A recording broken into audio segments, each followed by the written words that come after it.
10 মাস 10 মাসে উপদেষ্টারা যা করছে, ঠিক আছে, ক্ষতি ছাড়া কোনো উপকার করে না। আপনি দেখেন, গরিব মানুষ আগে দিনে খায়া চলতো, ঠিক আছে, বয়স্ক ভাতা পাইতো, বিবাহ ভাতা পাইতো, মানুষের ঘর পাইতো, ধান পাইতো, সবকিছু পাইতো, ঠিক আছে। পাশেও দাঁড়াইছে, গরিবের সবসময় সহযোগিতাও করছে। ডক্টর ইউনূস 10 মাসে চাইছে। 10 মাসে দেখেন, আপনি হিসাব করে দেখেন, কোন ঘরের ভিতরে 5 কেজি চাউল দিছে, 10 কেজি 2 কেজি আলু দিছে, 2 কেজি চাল দিছে, কোন ঘরের ভিতরে দিচ্ছে? কোন জায়গায় ক্ষতি ছাড়া কারো কোনো উপকার হয় না। যত জায়গায় করছে শুধু ক্ষতি হয়েছে, মানুষ এখানে মারা গেছে, ওখানে মারা গেছে। আপনি দেখেন 5 আগস্টের পরে জায়গায় জায়গায় মানুষ পিঠটা মারা যাইতেছে, জায়গায় জায়গায় কোবেয়া মানুষের মান্টি ব্যাগ নিয়ে যাইতেছে, মানুষের রাস্তাঘাটে সুন্দরভাবে চলতে পারে না, ভালো কিছু নিয়ে যাইতে পারে না, জায়গার ভিতরে হুন্ডা দিয়ে আসে, কোবেয়া সবকিছু নিয়ে যায়। তাহলে আপনি হিসাব করেন 5 আগস্টের শেখ সাহেব গেছে, এগুলো দেখিনি। তারপরে জিয়া গেছে, কোনো ছোট ছিলাম। খালেদা আসছিল না, এরশাদ যখন আসছিল ভালো দেশ চালাইছিল, কিন্তু চুরি সোর্স পুলিশের মানে পাওয়ার বেশি ছিল।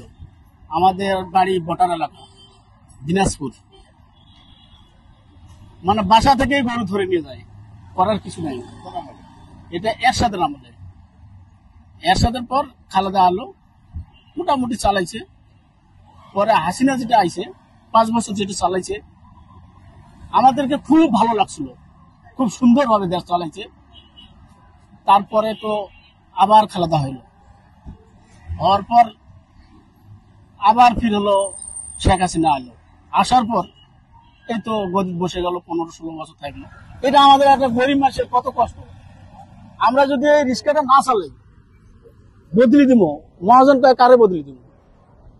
চালাতেই হবে। অসুখ বেসুখ একদিন দুদিন মানে, তারপরে আর পাওয়া যায় না। আর আমি 19 বছর গাড়ি চালাইছি আঙ্কেল, রিক্সা, পাও রিক্সা, আর পারি না। মাঝখানে 9 বছর রেস্ট দিলাম, ছেলে মেয়ের বিয়ে দিলাম।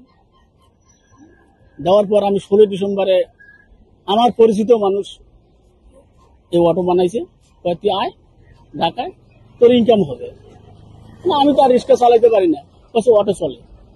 তখন অটো আমি দেশে চালাইছিলাম।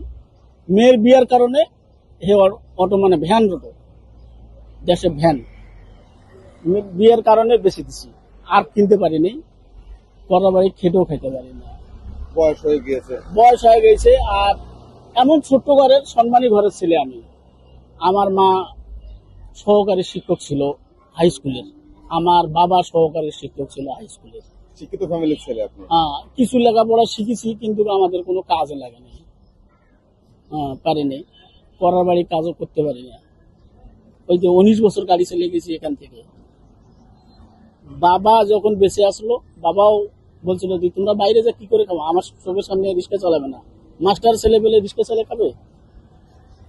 ঢাকাতে এসে চালাচ্ছি না দেখে। তারপর 9 বছর ছেলে মেয়ের বিয়ে দিলাম, আবার ঢাকাতে 16 ডিসেম্বরে আসে এই অটোর হ্যান্ডেল দিচ্ছি। আমি মেন রোডে উঠি না, হয়তো কিছু অটো বেশি হয়ে গেছে, আর কিছু লোক নাই ঢাকা শহরে। সেগুলো হলো যারা আমলিগ করতো, বেটার লোক কোথায় গেছে খুঁজে পায় না। সেই লোকগুলা বাংলাদেশ থেকে বা বাংলাদেশে থাক ছাড়া তো নুকানো অবস্থায় আছে, এরা বাইরে বাড়ায় না। আর আমলিগ সরকার থেকে বিএনপি কেও ধরছে, তারপরও বিএনপিরা বাড়াইছে, ধরছে, অনেক বিএনপি কে ধরছে, ফাঁসিও দিছে, জেলেও দিছে, কিন্তু তার আমলে বাড়াইছে। আর বর্তমান আওয়ামী লীগের লোক যারা চিহ্নিত, তারা বাড়ায় না। ওই কার্যকলাপ হিসেবে ঠিক করছে, কিন্তু আর একটা হিসেবে ঠিক করে নাই। দেশ থেকে পালিয়ে গেলে বিচার হোক, দেশে তো হোক, তার ফাঁসি হোক। বিচারে যদি আমার ফাঁসি হয়, আমি মেনে নেব।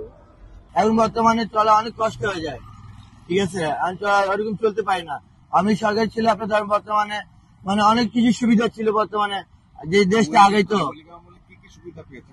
মানে দেশটা আগাইছে আর কি, মানে যা করতো না করতো, কিন্তু দেশটা ভালো চালাইতো। আর দেশটা অনেক নিরাপত্তা চলতো, অনেক কিছু ভালো চলতো আর কি। এটাই আরো উন্নতি হবে, এখন আরো উন্নতি হবে। এই দেশটা যে পিছিয়ে গেছে, এখন আরো উন্নতি হতো, আরো মানুষ আগে যেত, অনেক আগে হইতো, অনেক মানুষের অনেক কষ্ট হইতে, কিন্তু আমি কিছু করার নাই, যা আছে আল্লাহ যা করবে, ঠিক আছে।